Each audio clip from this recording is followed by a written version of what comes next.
Hi guys! Your Nanang Rosa is here again.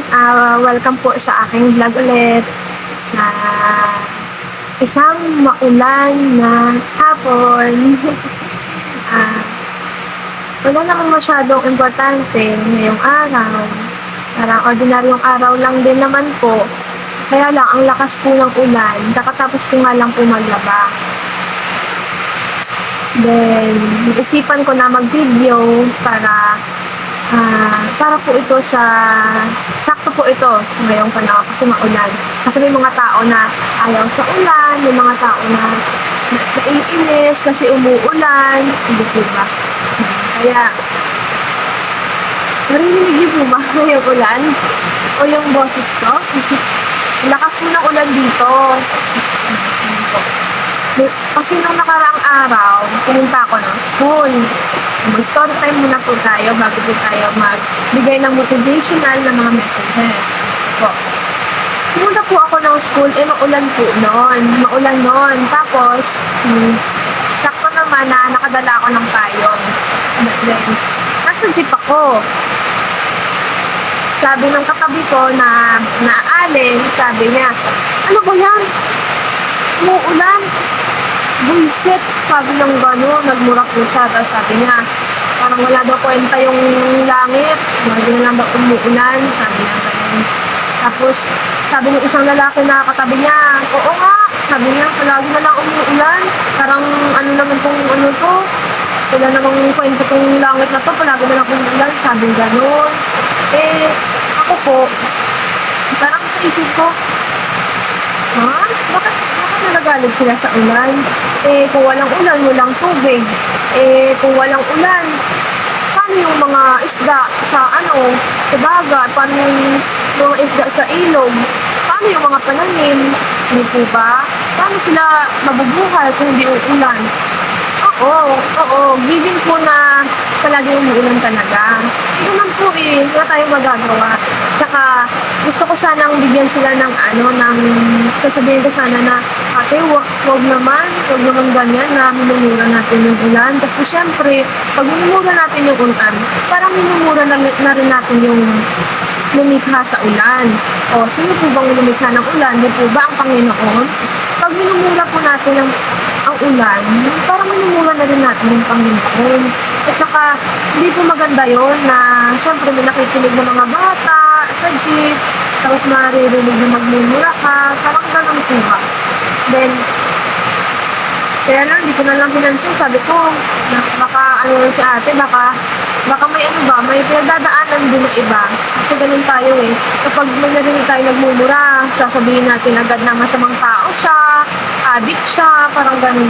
Hindi po ganun. Hindi ganun yung paningin ko kay ate, tsaka kay kuya nung time na yun. Kasi iniisip ko na baka sa pamilya nila, may problema sila, baka may pinagdadaanan din sila sa buhay, marami silang mga iniisip, kaya ganun ang sabi nila. Kaya hindi ako agad nag-judge. Kasi alam ko na bawat isa sa atin may pinagdadaanan ng hirap, problema, pagsubok, kung dikit man silang dalawa, gano'n. Tapos, ako minsan, naiisip ko na palagi na lang umuulan, palagi na lang na madumi yung daan dito sa amin, maputik, parang gano'n. Pero sabi ko, kung ano yung mangyayari ngayong araw, yun na yun. Kasi yun yung gusto ng Diyos Wala tayong magagawa. Siyempre, pag pinilit natin yung mga gusto natin, wala naman tayong magagawa kasi hindi naman tayo may hawak ng buhay natin. Hindi naman tayo may hawak ng panahon. Hindi tayo may hawak ng tadhana. Di ba? Kaya sa isip ko nun, sabi ko, okay lang na umulan, at least, kahit naman anong mangyaring ulan or malakas ba yung ulan, alam ko naman na nandun yung yung Panginoon nasa likod natin palagi. Hindi niya tayo pababayaan. Ginawa niya nga yun di ba? Hinahintulutan niyang umulan kasi alam niya na alam natin na nandyan siya. Na huwag tayo mag-alala, parang gano'n. Minsan kasi sa buhay natin, mabilis tayo magreklamo. Hindi natin yun madidinay na mabilis tayong magreklamo sa mga bagay-bagay. Mabilis tayong mag-judge. Mabilis tayong pumuna. Di po ba? Pero, hindi natin iniisip na yung maganda, palagi natin iniisip yung mga negative. Hindi natin iniisip yung mga positive. Palagi na lang natin iniisip na, hindi na to siguro titigil. Hala, babaha na naman. Hala, baka bagyo. Parang ganun iniisip natin. Hindi natin iniisip na may mga tao rin na gusto nila yung ulan. Gusto nilang umulan. Kasi, yung mga pananim nila, yung mga balde nila, kung malayo yung iniigiban nila, di ba? Swerte na may tubig yung mga balde nila, hindi na sila mag-iigib, di po ba? Kasi kung walang ulan, wala tayong kakainin. Kung walang ulan, wala tayong iinumin, di ba? Tsaka, nagpapasalamat din ako dun kay ate tsaka kay kuya dun sa jeep na nakasakay ko kasi dahil sa kanila marami akong na-realize.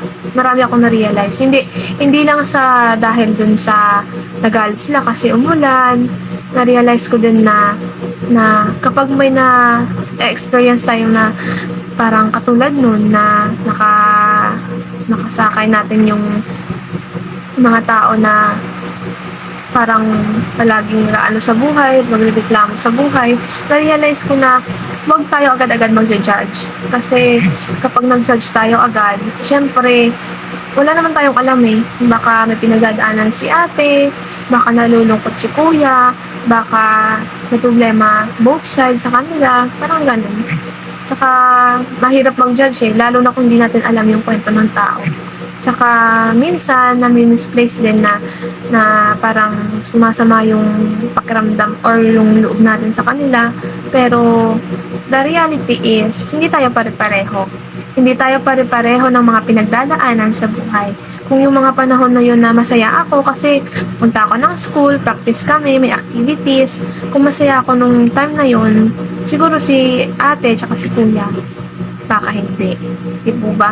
Kasi, ang pinapoint out ko po dito, huwag tayong agad-agad na mag-judge. Kasi, mahirap na sabihin natin na ganito sila, ganyan, tapos yung totoo hindi naman pala. Kasi, una't una, hindi natin sila kilala. Tsaka, syempre, may buhay sila sa kanila. Yan lang po. tsaka naisip ko din, na sabi ko, siguro kasi nasa classroom na ako noon eh. Hindi ako mapakali. Iniisip ko yung silang dalawa, si ate tsaka si kuya. Sabi ko, nasa na kaya sila? Nakarating na kaya sila ng ligtas sa mga pupuntahan nila? Okay lang kaya sila? Nagagalit pa kaya sila? Kasi umuulan? Parang ganun. Sabi ko, sana ma-realize din nila na ang mundo ay napakaganda. Umulan man or uminit. Napakaganda. Your Nanang Rosa.